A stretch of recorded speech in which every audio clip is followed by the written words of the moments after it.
Fish, it's Tracy. Thank you so much for taking the time to watch my video. Welcome to the 12 Days of MTGGoddess series I'm doing on my channel where I just film a lot of videos, basically. That's it. So today we're going to be talking about some lands that are useful in EDH.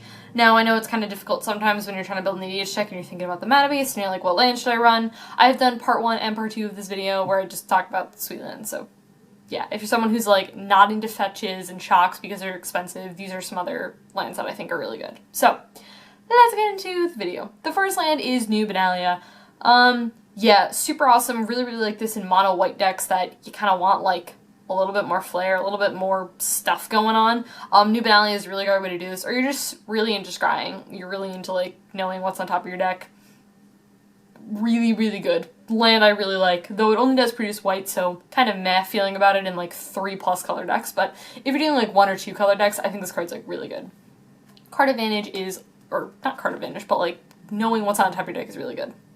Then, speaking of drawing cards, we have Desolate Lighthouse, or Desolate Lighthouse as people like to call it. Yeah, if you're running, you know, blue-red in EDH, you need to be running Desolate Lighthouse because it's super good. It adds 1 colorless to your pool, doesn't come in tapped or anything like that, and then you just get to draw a card. Yeah, you get to discard a card, but bro card advantage. You just get to draw an additional card. Super good. There's no excuse not to run it. Card's great. Then we have Crystal Vein. Okay, let me tell you something. If you are running Crucible of Words in EDH and you're not running Crystal Vein, you're doing something wrong because Crystal Vein synergizes super well with Crucible of Words. So, you know, it adds 1 colorless to your pool. You're, you know, crazy like Paul and you want to build a colorless deck. Crystal Vein absolutely needs to go in there. The fact that you can sack it to add 2 to your mana pool, and again, synergizing so amazingly with Crucible of Words. And if you're doing any sort of like, and I'm so blanking on the commander right now, the Gitrog monster, if you're doing like anything like that where you're like lands in graveyard, you want lands in graveyard, that sort of thing, anything like whatever that helps you, you need Crystal Vein in the deck. Super good. I should get a Crystal Vein for Tassiger actually, now that I'm talking about it. The deck is like tricolorless, it's kind of sensitive, but Crystal Vein's awesome. Then we have Desbiens Stage. Okay, so what I really like about this,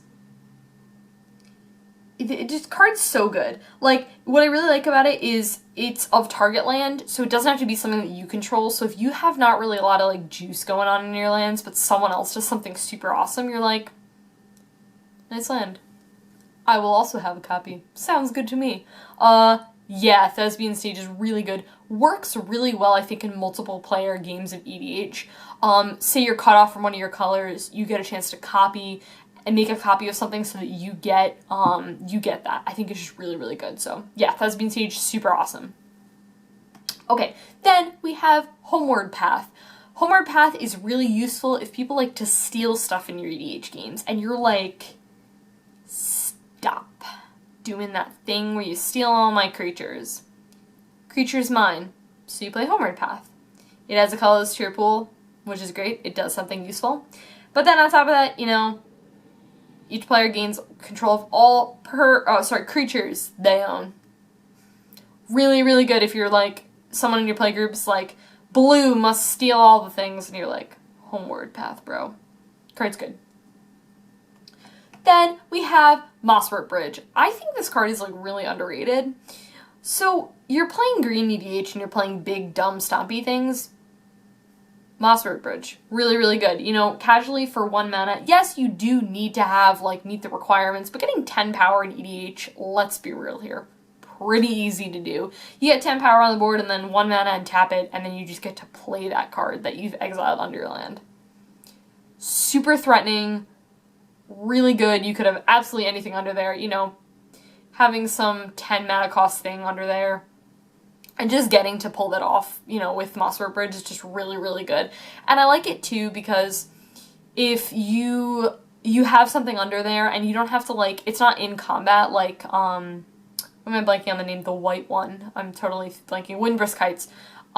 You know, it doesn't have to be in combat or anything, so you can do it realistically at any point that you want, which I really like. So Mossberg Bridge, great card. Then we have the Panorama Cards. Really good if you're very mana sensitive, I think, and you're like, really, like, I need a way to get my specific colors. These filter lands are a really good way to do it, again, or you're doing something like you would just want lands in your graveyard.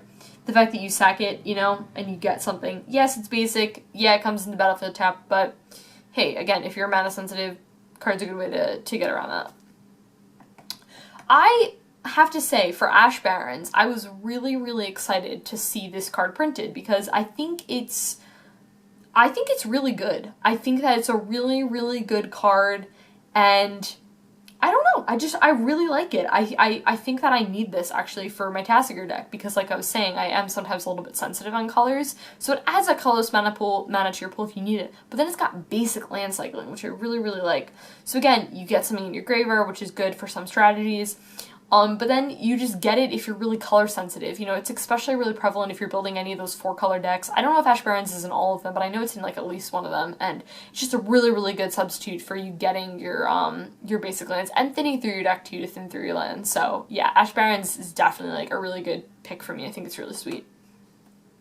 Then we have the filter lands. You know, I don't even remember when I was playing with someone else's deck and they had the filter lands in there, and I was like, oh no. It was the Commander 2016 decks, actually, when I was recently playing with those.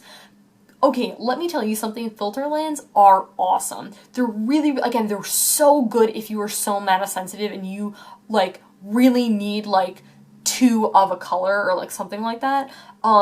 Really, really, really good thing. If you have a lot of like doubles, triples of a color and you're, you know, it's really hard for you to cast certain things, I definitely look into filter lands. I think they make it, you know, a lot easier for you to cast certain things. So yeah, filter lands are awesome.